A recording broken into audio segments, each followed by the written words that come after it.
வாழ்க வையகம், வாழ்க வளமுடன். அனைத்து உறவுகளுக்கும் இனிய வணக்கம். அனைவருக்கும் இனிய தமிழ் புத்தாண்டு நல்வாழ்த்துக்கள். ஒவ்வொரு ஆண்டும் புத்தாண்டு பிறக்கும் சமயத்தில் எல்லோருமே எதிர்பார்ப்பது இந்த ஆண்டிலாவது நல்லவை நடக்குமா என்பதையெல்லாம் தெரிந்து கொள்ளத்தான். அதற்கு முக்கியமான காரணம் கடந்த ஆண்டில் சந்தித்த பிரச்சனைகள் தீரணும், புத்தாண்டில் புது வசந்த வாழ்க்கை பிறக்கணும் என்ற எண்ணம்தான். ஒவ்வொரு வருடமும் பிறக்கும் சமயத்தில் உள்ள கிரக நிலைகள், அந்த வருடத்தில் ஏற்படக்கூடிய கிரக மாற்றங்கள், இதையெல்லாம் கணக்கிட்டு ஒவ்வொரு ராசிக்கும் என்ன மாதிரியான பலாபலன்கள் ஏற்படும் என்பதை கணிக்க முடியும். அந்த வகையில் சுழற்சியாக மீண்டும் மீண்டும் வரும் 60 தமிழ் ஆண்டுகளில் தற்போது பிறக்க இருப்பது 40வது தமிழ் வருடமான பராபவ வருடம். இந்த பராபவ வருடம் 14/4/2026 செவ்வாய்க்கிழமை அன்று கிருஷ்ணபட்சம் துவாதசி திதியில் சதயம் நட்சத்திரத்தில் கும்ப ராசியில் புதன் ஹோரையில் வைத்திருதி நாமயோகத்தில் நேத்திரம் ஜீவனற்ற பஞ்சபட்சியில் மயில் துயில் கொள்ளும் நேரத்தில் புதன் தசை ராகு புத்தியில் பிறக்கின்றது. இந்த தமிழ் புத்தாண்டு மேசராசியில் சந்திர பகவான் 10ஆம் இடத்தில் இருக்கும்போது பிறப்பதால் பல ராசிகளுக்கு அதிகார பொறுப்புகள், தொழிலில் முன்னேற்றம், திடீர் பணவரவு கிடைக்கும்.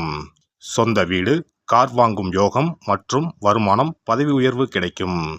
கடின உழைப்புக்கு ஏற்ற நல்ல பலன்கள் கிடைக்கும். ஒரு சில ராசிக்காரர்களுக்கு வைகாசியில் வரக்கூடிய குரு பெயர்ச்சி, ஐப்பசியில் நடக்க இருக்கும் ராகு கேது பெயர்ச்சியால் ஒருவித பதற்றமும் பரபரப்புமாக இந்த வருடம் காணப்படும். தேவையற்ற கோபம், வேண்டாத தர்க்கம் இதெல்லாம் தலை தூக்கும். புதிய வகை நோய் தொற்றுகளின் தாக்கம் இருக்கும். இதில் கூறப்பட்டிருக்கும் பலன்கள் பொது பலன்களே. அவரவர் ஜாதகத்தில் நடைபெறும் தசாபுத்தியை பொறுத்து நன்மை தீமையான பலன்கள் கூடலாம் அல்லது குறையலாம். பராபவ வருடம் முழுவதும் வாழ்க்கை வசந்தமாக இருக்க அவரவர் குலதெய்வத்தையும் இஷ்ட தெய்வத்தையும் வழிபடுங்கள். அவரவருக்கு உரிய பரிகாரங்களை செய்வதன் மூலம் வாழ்க்கை பசுமையாக இருக்கும். பிறக்கப் போகும் இந்த தமிழ் புத்தாண்டில் உங்கள் வாழ்வில் வளமும் நலமும் செல்வ செழிப்பும் பெற்று வாழ்வின் உயரிய நிலையை அடைய எல்லாம் வல்ல எம்பெருமானை வேண்டி விரும்பி கேட்டுக்கொள்கிறேன். தனுசு ராசி அன்பர்களே, இந்த தமிழ் புத்தாண்டில் ஏற்கனவே உங்கள் ராசிக்கு அர்த்தாஷ்டமத்தில் சனி பகவான் இருப்பதை கவனிக்க வேண்டும். அதோடு அடுத்து வர இருக்கின்ற குரு ராகு கேது பயிற்சிகளால் ஏற்பட இருக்கின்ற கிரகநிலை மாற்றங்கள், அதனால் ஏற்படக்கூடிய நற்பலன்கள், கெடுபலன்கள், இப்படி எல்லாமே கணக்கிடப்பட்டு தான் இந்த புத்தாண்டு பலன்கள் தரப்பட்டிருக்கு. அந்த வகையில் இது உங்கள் அமைதிக்கு பரிசா ஆனந்தத்தை தரக்கூடிய ஆண்டாக அமையும். அலுவலகத்தில் உங்கள் திறமைக்கு ஏற்ப அனுகூலம் கிடைக்கும். உயர்வுகள் உற்சாகம் தரும்.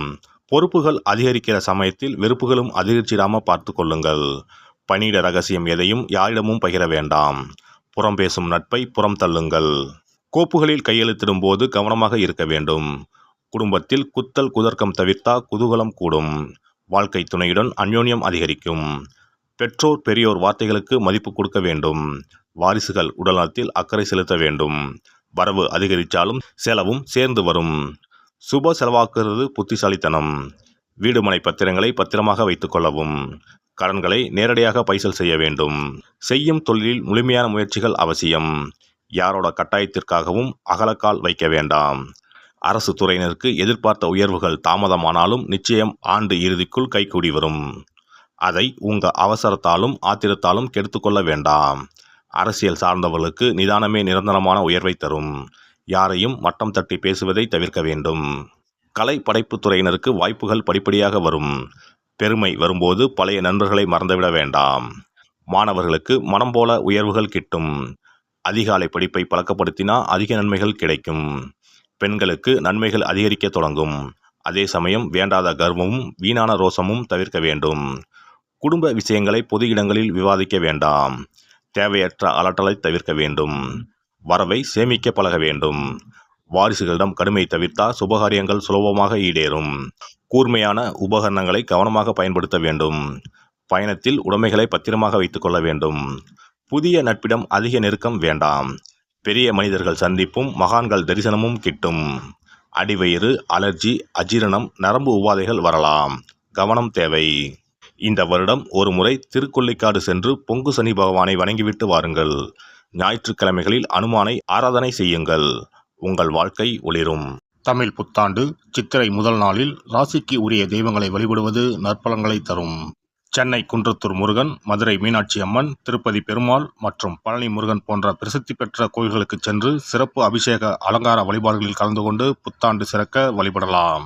ராசி வாரியாக வழிபட வேண்டிய தெய்வங்கள்: மேசராசி முருகன் விநாயகர். ரிஷபராசி லட்சுமி பெருமாள். மிதுன ராசி மீனாட்சி அம்மன் பெருமாள். கடகராசி அம்பாள் சிவன். சிம்ம ராசி சூரியனார் சிவபெருமான். கன்னி ராசி மகாலட்சுமி பெருமாள். துலாம் ராசி மகாலட்சுமி திருப்பதி பெருமாள். விருச்சிக ராசி பழனி முருகன். தனுசு ராசி தட்சிணாமூர்த்தி. மகர ராசி சனி பகவான் ஐயப்பன். கும்பராசி சனி பகவான் சிவபெருமான். மீனராசி குரு பகவான் பெருமாள். சிறப்பு வழிபாடு தலங்கள் மதுரை மீனாட்சி அம்மன் திருக்கோவில், பழனி தண்டாயுதபாணி திருக்கோவில், திருவண்ணாமலை அண்ணாமலையார் திருக்கோவில், ஸ்ரீரங்கம் ரங்கநாதர் திருக்கோவில். உங்கள் ராசிக்குரிய தலங்களில் சித்திரை முதல் நாளில் நடைபெறும் சிறப்பு அபிஷேகங்கள், அலங்காரங்கள் மற்றும் பஞ்சாங்கம் வாசித்தல் நிகழ்ச்சிகளில் கலந்து கொள்வது சிறந்தது. சிறப்பு தொகுப்பு. கடன் பிரச்சனைகள் தீர, வராத பணம் கைக்கு வந்து சேர கோதுமை மாவு உருண்டை வன்னிக்குச்சி பரிகாரம். கோதுமை மாவு கொஞ்சம் எடுத்துக்கொள்ளுங்கள். அதில் நீர் சேர்த்து சப்பாத்தி இடுவதற்கு முன் உருட்டுவதை போல் உருண்டையாக உருட்டி கொள்ளுங்கள். 7 அல்லது 14 உருண்டைகளாக செய்து கொள்வது நல்லது. வன்னி மரக்குச்சி அல்லது மாதுளை மரக்குச்சி ஒன்றை எடுத்துக்கொள்ளுங்கள்.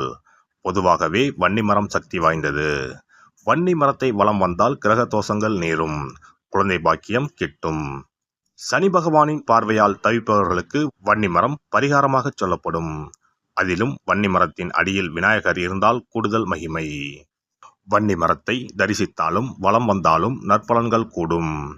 மாதுளை மரமும் அப்படிப்பட்ட சக்தி வாய்ந்த மரம்தான். மாதுளை முத்துக்களால் முருகப்பெருமானுக்கு அபிஷேகம் செய்தால் கடன் சுமை குறையும் என்பார்கள்.